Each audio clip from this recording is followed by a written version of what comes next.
Welcome to our basing tutorial. I'm going to be showing you how to achieve a base like this in 5 to 10 minutes with just a handful of paints.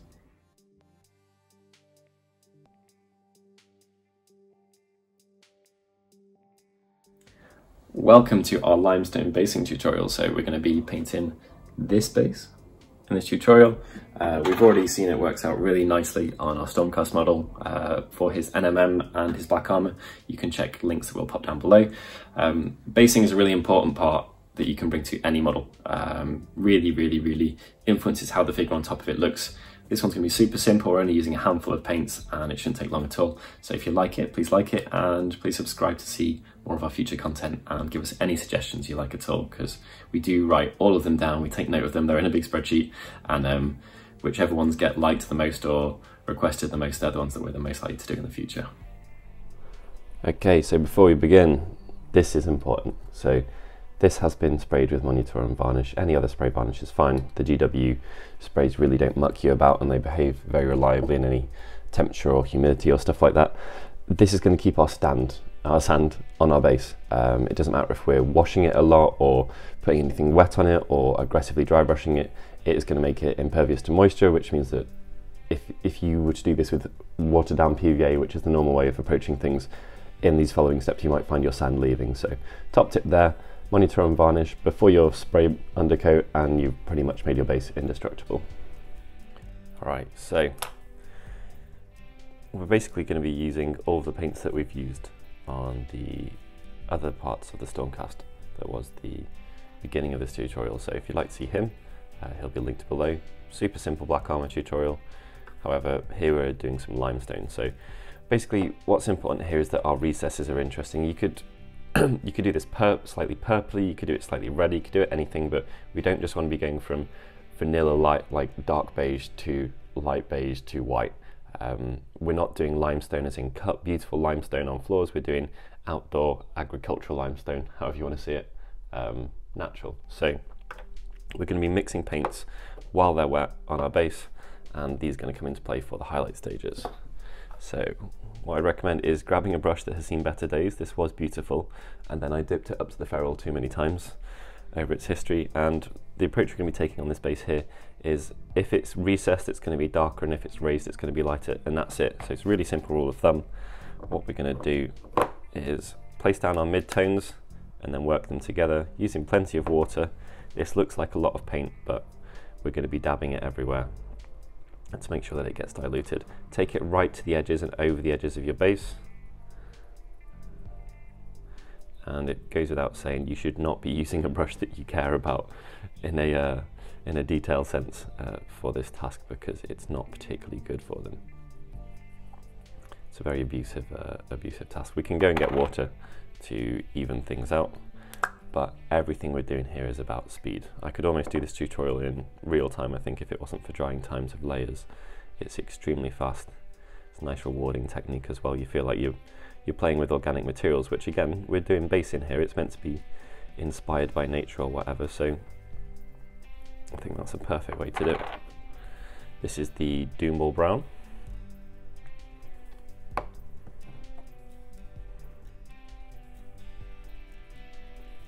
We don't want any of the black showing through from from our priming stage.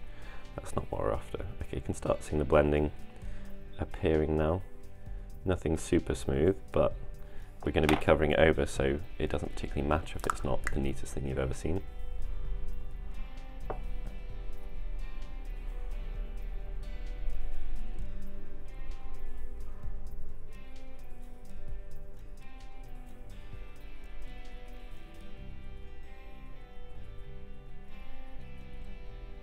This weird patch here is where my stormcast's foot is. That's an imprint from it, so we don't have to worry particularly about that, but we will make sure to go right up to and including it, because you don't want any just random black areas appearing. When you're painting like this, a little blow will help pop any bubbles and show you any areas that are going to end up being black. So now I've got quite a lot of paint on there. I'm going to get a little bit of water.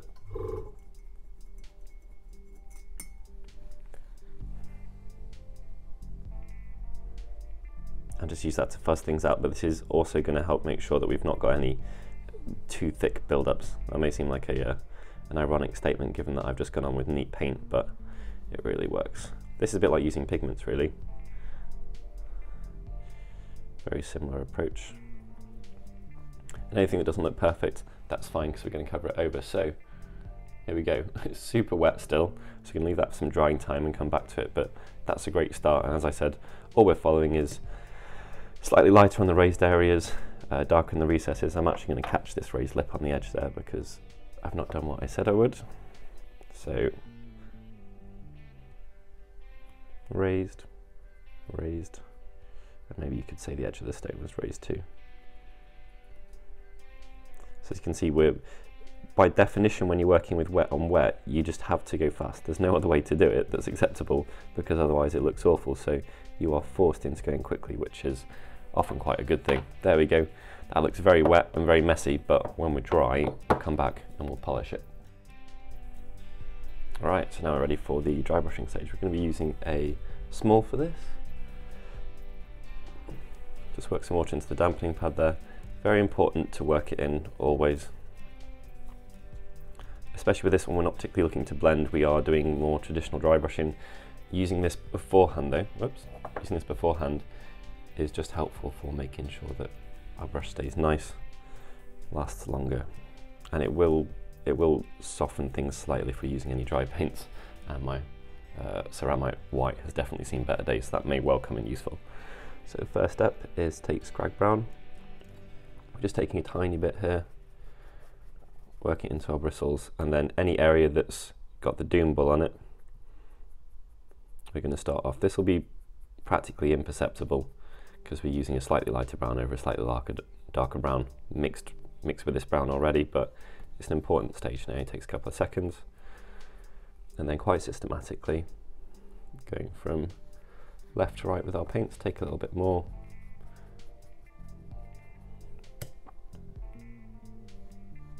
There you go, this is where we start seeing things pick up. We're going softly here, as you can probably tell by the sound. Really looking to keep things gentle, but we are looking to hit quite a lot of each of these grains of sand with this stage. It's important for us to get a decent amount of coverage. We want to end up with a very lightly coloured base, and if we get there in too few steps, particularly at the end, it can look more harsh, and that's not necessarily a bad thing. It depends what you're going for, but I want this to look kind of like it's all over very light, but with some really dark or interesting hues in the recesses, or where it's more wet or protected or sheltered or whatever. So I'll take my time, make sure that I've not got too much building up.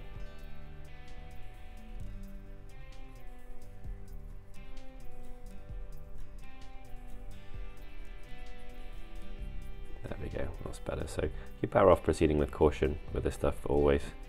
You can add more, it's very difficult to take away, and we can start seeing the texture of that slate coming out there and looking gorgeous. If you wanted to combine this technique with use of pigments, you absolutely could. Perfect companion pieces, and we're looking to end up with something super matte, and pigments do that beautifully, so it's a really good way to go about things. I think that's pretty much there now. One last trip to the dampening pad. Part of the reason for that is just it's good practice to make sure you've removed as much of your paint as possible from your brush before going to the next step. That's good for cleaning. It also plays into exactly what we're trying to achieve with this base. So more glassbone next. This isn't particularly massively different from our previous step, so we'll probably transition fairly swiftly into Screaming Skull. Start with the areas where we're happy for it to be more evident.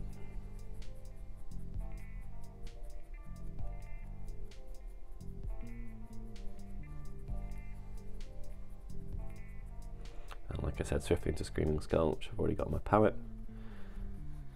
We're getting quite a bit brighter now, so this should jump out really easily. I'm not sure if we're even going to need that white, to be honest. Maybe a tiny touch.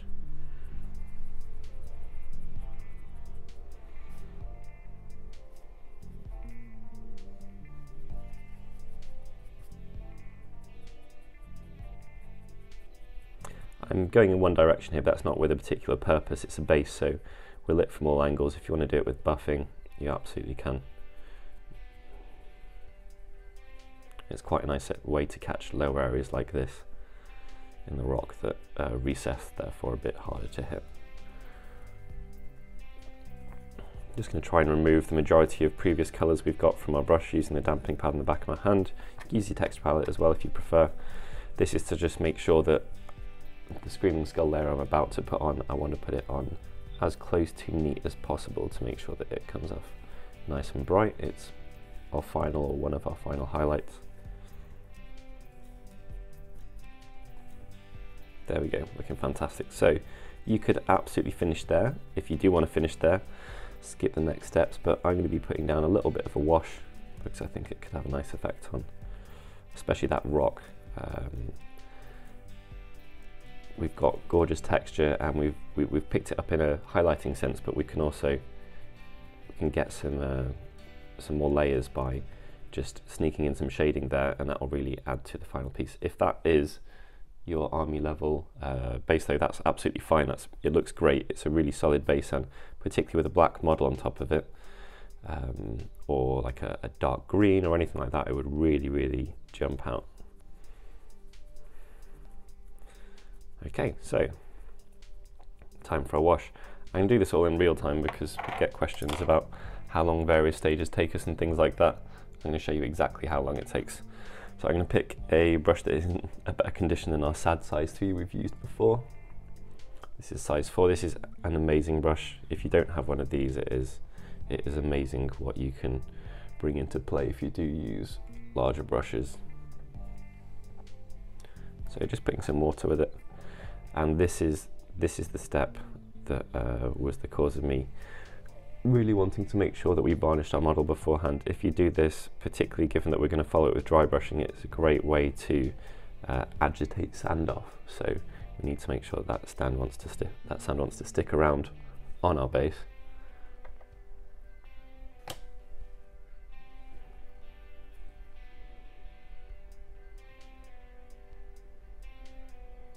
You can dot it on the recesses and then just get pure water and kind of fuzz it out or fade it out like that. You could call this wet blending, but it feels very, very low level. It's completely forgiving as a technique goes. And then with a rock, one thing you can do is wet it all over, then come in with just water, then come in with your paint here like that. So we've got all of the base there. I'm just going to give that a quick hair dry, see how it looks, and then I'm going to come back and repeat our end steps. Okay, so this is dried. It's actually looking really good just like that, but what we've had happening is we've kind of homogenized things a little bit too much. So our shade went for the majority in the recesses, but it also caught some of the top bits. So we're looking to kind of get back that nice level of highlight we've got. So I'm going to do a super quick pass of the stages we've done previously. So on the darker bits,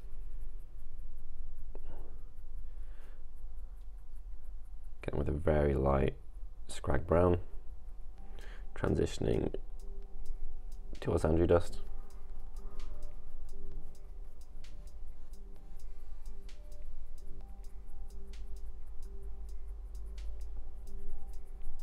Quite important on the rock because it's flatter, so more's been obscured. More gas bone.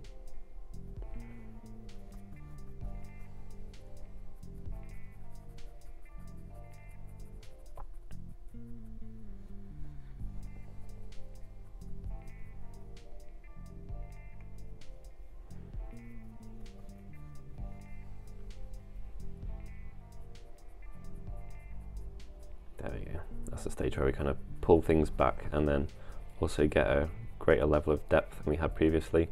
Starting on the end of this rock, I'm kind of working up and down to hit the grains on it the best, and then softening as I get to the base, because you want the base to be a little bit darker. Make sure you hit all the areas. It's very easy to forget bits like this under the rock, but they're just as important.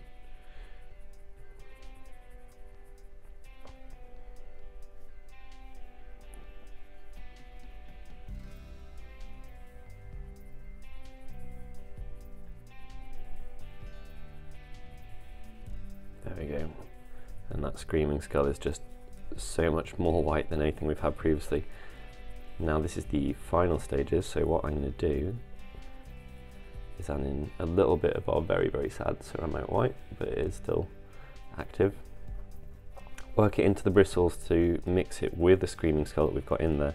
Proceed with care.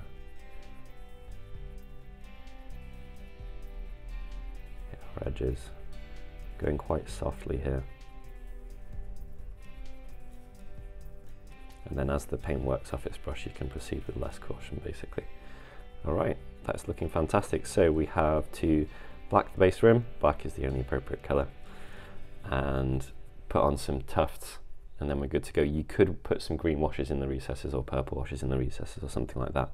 It'd look really excellent, but that's where I've decided to stop for this one. We're going for kind of high-level tabletop, super quick. This might have seemed not particularly fast on one base, but if you're doing it on multiples, it is really quick and you don't have to worry about drying time and stuff like that. Okay, so let's go and do the detailing.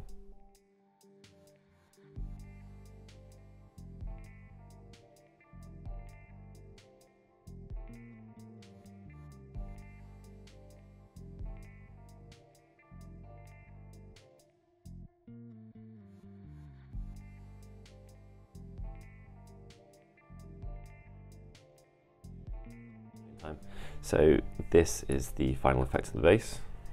Here is it on a model. Works super well. That black base rim makes a really big difference in terms of just framing it. Take care with that, but it is worth doing. And that's it basically. You've got a load of different ways you could nuance this. You could miss the first step and have it whiter. You could do more of the first steps and have it darker. You could wash it a couple of times, but it's a super fast and effective way to do basing, and it literally takes like 4 colors and I don't know, maybe 10 minutes including detailing per base, but if you're doing a batch, then it'll be way, way, way faster. Thank you very much for joining in, and if there is any other basing schemes you'd like to see us trying, or you've got any questions about any of the techniques I've used in this video, just let us below and we will sort you out. So that's worked out really well. The base is super successful. Here it is on a model. The non-metallic metal and the black model itself, we've got tutorials for those. We'll link those below or on the screen or something like that. The base, part of what makes basing so flexible and fun to play with is the fact that there aren't really any particular rules. So with that base that we've just done, you could wash it black and darken it down. You could repeat the wash stage a couple of times. You could wash it green or purple in the recesses. You could nuance it like that. There are multiple things that you could change in any number of ways. You could skip the doom ball out and just have it going from a scrag brown through to the dark bone, lighter bone to white. You could have a much brighter spectrum of it that started from a less harsh dark one in terms of the brown in the very, very recesses. You could put more vegetation on it. All of that is really flexible, and it's a brilliant way to influence the model that is going on top of your base way more than you would think. You can have the same model on 3 different bases and have it looking entirely different. Also, a well done base with a medium quality model on it results in a well done looking model, whereas a really high quality model on a medium quality base just looks like a medium quality model. So as far as the like putting your effort somewhere efficient on an individual model basis or on a army basis, spending time on your bases is really, really important, and you will reap the benefits if you do it well. So if you like the video, please let us know. If you've got any more suggestions, please pop them down below. Other basing schemes you'd like to see us try, other models you'd like to see us try, bigger things, smaller things, texture paint, whatever you like. Please check out our other videos, and please subscribe to see future notifications in the future for our upcoming content.